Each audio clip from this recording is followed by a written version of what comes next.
Hello friends, welcome to my new YouTube channel. तो आज हम लोग सिद्ध करने वाले हैं। सिद्ध कीजिए रूट 5 एक अपरिमेय संख्या है।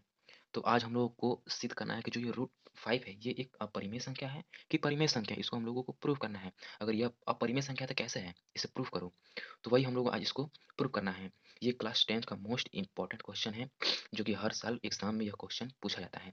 तो आप लोग इस वीडियो को पूरा देखिए ताकि आप लोग को समझ में आए, आप लोग पेपर में लिख पाएँ। तो यहाँ पर आइए हम लोग हल करते हैं। सिद्ध कीजिए रूट 3 एक अपरिमेय संख्या है। तो हम लोग को पहले इसके ठीक अपोजिट मानना है। ठीक, तो पहले हम लोग इसका ठीक उल्टा यानी कि अपोजिट मानना है। तो यहाँ पर मैं लिखता हूँ हल। हल यहाँ पर हम लोग को ठीक इसका उल्टा मानना है कि ये जो रूट 5 है ये एक परिमेय संख्या है। तो आइए हम लोग इसका उल्टा मान लेते हैं। यहाँ पे माना माना रूट 5 एक परिमेय संख्या है। ठीक, हमने यहाँ पर मान लिया कि रूट 5 जो है कि एक परिमेय संख्या है। और परिमेय संख्या किसे कहते हैं, पहले तो हमें ये जानना होगा। तो परिमेय संख्या वे संख्या जो p बाई क्यू के रूप में हो और q इक्वल टू 0 ना हो, तो उसे हम लोग परिमेय संख्या कहते हैं। तो ये जो रूट 5 है ये परिमेय संख्या के बराबर होगा, यानी कि p by Q. p by Q के रूप में हम लोग परिमेय संख्या को लिखते हैं, तो यहाँ पर मैंने p बाई क्यू के रूप में लिख लिया। और जहाँ पर ये q बराबर 0 ना हो, ठीक, तो यहाँ पर लिख देंगे हम लोग साइड में, जहाँ q बराबर नॉट इक्वल टू 0। ठीक है, 0 नहीं होना चाहिए, यानी कि q का जो मान है वो 0 नहीं आना चाहिए। ठीक, आइए हम आगे चलते हैं। अब हम लोग क्या करेंगे, अगला स्टेप ध्यान से सुनिएगा। ये जो रूट 5 है ना, ये रूट 5 है और यहाँ पर p बाई क्यू है, बराबर का चिन्ह है। तो रूट 5 को हम लोग पहले हटाएंगे, और रूट 5 को हटाने के लिए हम लोग दोनों पक्षों में वर्ग करेंगे, चाहे इसलिए क्योंकि ये जो रूट है ये रूट हट जाए। तो हम लोग लिखेंगे दोनों पक्षों का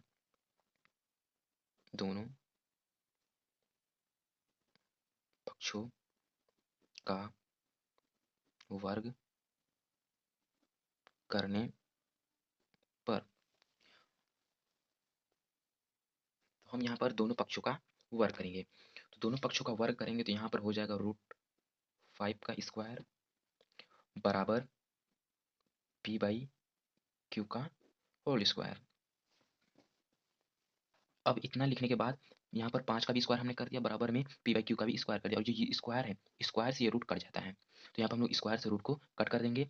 और ये 5 इक्वल टू p का हम लोग गुना 2 में करेंगे। ठीक, स्क्वायर है तो p का गुना जब 2 में करेंगे तो यहाँ पर हो जाएगा p स्क्वायर बटा में q का जब हम लोग गुणा q में करेंगे तो यहाँ पर हो जाएगा q स्क्वायर।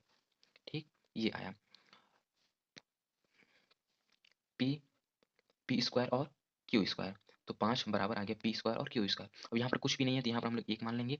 अब इसका क्रॉस मल्टीप्लाई यानी कि क्रॉस गुणा करेंगे, इसका गुणा इधर करेंगे और इसका गुणा इधर करेंगे। तो जब इसका गुणा इधर करेंगे तो 5 क्यू स्क्वायर बराबर इसका गुणा इसमें करेंगे तो हो जाएगा पी स्क्वायर। इतना हम लोगों ने कर लिया। अब इतना करने के बाद ये हम लोग का, ये देखिए गुणा पे है, 5 क्यू स्क्वायर बराबर पी स्क्वायर। ठीक, तो यहाँ पर गुणा का चिन्ह छिपा हुआ होता है। तो ये जो गुणा में है इसको हम लोग इस साइड भेजेंगे। तो इस साइड जब भेजेंगे तो क्यू स्क्वायर बराबर पी स्क्वायर। और ये गुणा में है तो गुणा से जब ये हटेगा तो ये आ जाएगा इसके नीचे, यानी कि यहाँ पर। ठीक, तो यहाँ पर हो गया ये 5। ये हो गया हम लोग का पहला समीकरण। इसे हम लोग मानेंगे पहला समीकरण, समीकरण पहला। तो इसे हम लोगों ने मान लिया पहला समीकरण। अब इसके आगे हम लोग क्या करेंगे, अब यहाँ पर आगे क्यू स्क्वायर बराबर पी स्क्वायर बटा में 5, समीकरण नंबर पहला। अब हम लोग ये देखिए, ये जो 5 लिखा है ये पी स्क्वायर के नीचे लिखा है ना, तो यानी कि पी स्क्वायर को जो 5 है वो काट रहा है। क्यों काट रहा है, क्योंकि ये बटा में लिखा हुआ है। जैसे यहाँ पे समझो, यहाँ पे समझो, जैसे कि 25 है, ठीक, 25 बटा में 5 है, तो 5 से ये कट रहा है। ठीक, 5 से ये कट रहा है ना, उसी तरह ये जो 5 है, 5 जो है ये पी स्क्वायर को काट रहा है, यानी कि पी स्क्वायर जो है 5 से कट रहा है। तो इसमें लिखेंगे समीकरण पहले में, समीकरण पहले में पी स्क्वायर कोमा 5 से विभाजित विभाजित है। ठीक है, हमने क्या लिखा, समीकरण पहले में पी स्क्वायर 5 से विभाजित है। क्यों विभाजित है, क्योंकि ये बटे में लिखा है, यानी कि 5 के टेबल से ये कट रहा है। ठीक है, ये कट रहा है।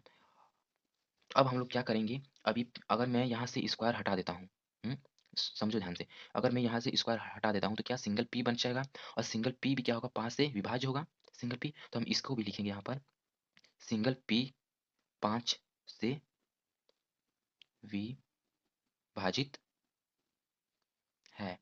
ठीक है, यहाँ पर हम लोगों ने लिख लिया 5 पी कॉमा 5 से विभाजित है। अब हम लोग क्या करेंगे, पी 5 से तो विभाजित है, तो पी बराबर हम लोग 5 ले लेंगे। ठीक, पी बराबर हम लोग 5 ले लेंगे।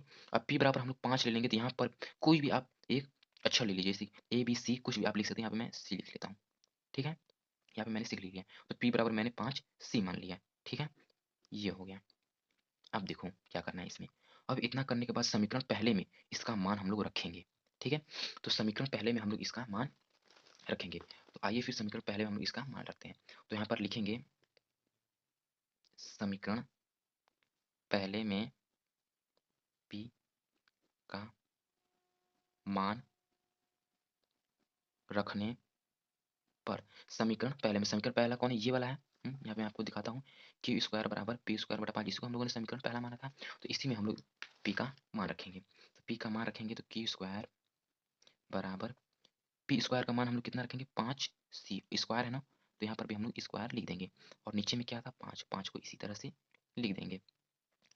ठीक है, 5 को इसी तरीके से हम लोग लिख देंगे। लोगों ने ले लिया है क्यू स्क्वायर बराबर 5 सी का स्क्वायर बटे 5, यहाँ पर हम लोगों ने पी का मान रख दिया है।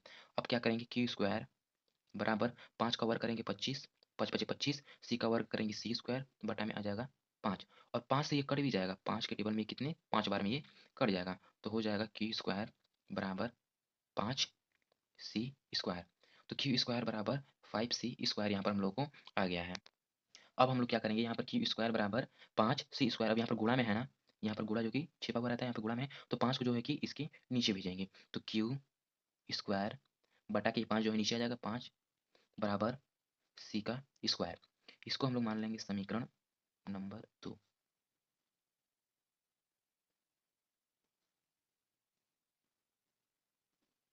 समीकरण 2, इसको हम लोगों ने मान लिया समीकरण 2।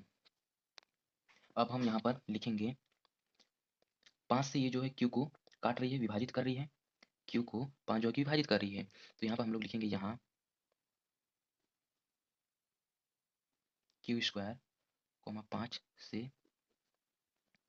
विभाजित विभाजित है, और अगर ये हम लोग स्क्वायर हटा देंगे तो यहाँ पर क्यू आएगा, तो क्यू भी जो कि क्यू भी 5 से विभाजित है, तो यहाँ पर 2 बार आ गया। ठीक, एक तो क्यू स्क्वायर को 5 विभाजित कर रहा है, और दूसरा में हम लोगों ने क्या देखा था यहाँ पर कि पी स्क्वायर को भी जो कि 5 विभाजित कर रहा है, तो ये एक नंबर जो है कि दोनों को काट कर रहा है, जबकि ऐसा नहीं होना चाहिए, जबकि ऐसा नहीं होना चाहिए, 2 नंबर कभी भी विभाजित नहीं कर सकता है, सअभाज्य संख्या है ये, अतः हमारा मानना गलत है। ठीक, यहाँ पर हम लोग लिखेंगे अतः हमारा मानना गलत था, √5 एक